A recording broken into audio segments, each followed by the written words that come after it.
Today I want to tell you a story. And yeah, it's about a disease, but it's really about the fight to hold on to what makes us human, our connection, our dignity, and our independence when we're up against these incredible challenges. And it all starts with the little things we do every day, the things we never, ever think twice about. Just think about it for a second. The simple, automatic things you do without even a thought. Signing your name, brushing your teeth. These tiny little movements are literally the building blocks of our daily lives. But what if, one by one, those abilities just started to slip away? What happens when the messages from your brain just can't get to your muscles anymore?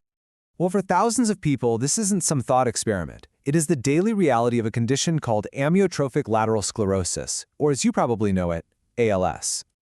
So, what is ALS? It's a relentless disease. It attacks the nerve cells, the motor neurons that control all of our voluntary movements. It's like the wiring from your brain to your body is slowly being severed. And over time, this progressive attack leads to muscle weakness, paralysis, and eventually the loss of the ability to speak, to eat, and even to breathe. And this is not some distant, rare problem. Right now, there are an estimated 30,000 people in the United States living with ALS, and every single one of those numbers is a person, a family, a whole community trying to navigate this incredibly difficult journey. But in this fight, there's a group of, really, unsung heroes. They aren't focused on finding a cure. They're focused on the now. They are the practical, hands-on problem solvers on the front lines. They are occupational therapists.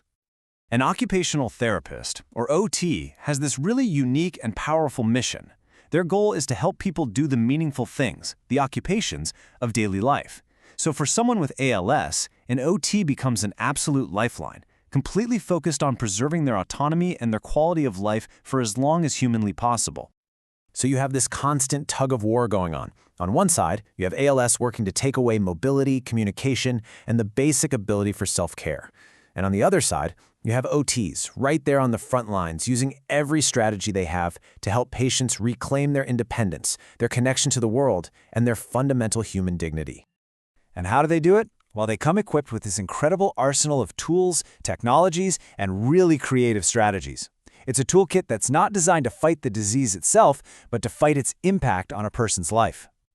And their work covers a huge range of needs. From custom fitting a wheelchair to maintain mobility, to deploying some amazing high-tech communication devices, to modifying a home to make it safer, and, this is so critical, providing support for the caregivers who are absolutely essential to this whole process.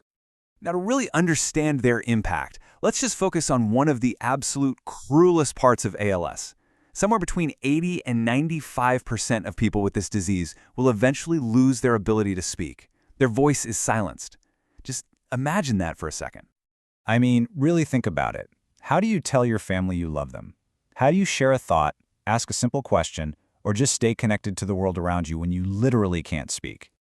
This is where OTs bring in what feels like the magic of technology. They figure out what a patient can still control, and often it's just the movement of their eyes, and they match them with these incredible devices. For someone who's been silenced, an eye-tracking computer that can turn their gaze into words on a screen. That's not just a tool, that is a life-changing reconnection to the world. But the impact here goes way beyond the deeply personal.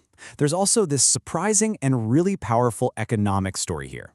This isn't just about compassionate care. It's also about incredibly smart healthcare economics.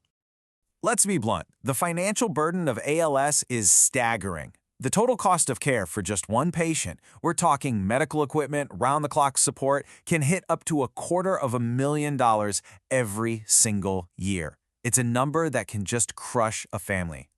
But here's the kicker. Of that enormous annual cost, the part that's spent on these specialized OT services is tiny. We're talking maybe between $5,000 and $15,000. It's just a sliver of the total pie. And get this, that small investment, it yields an incredible return.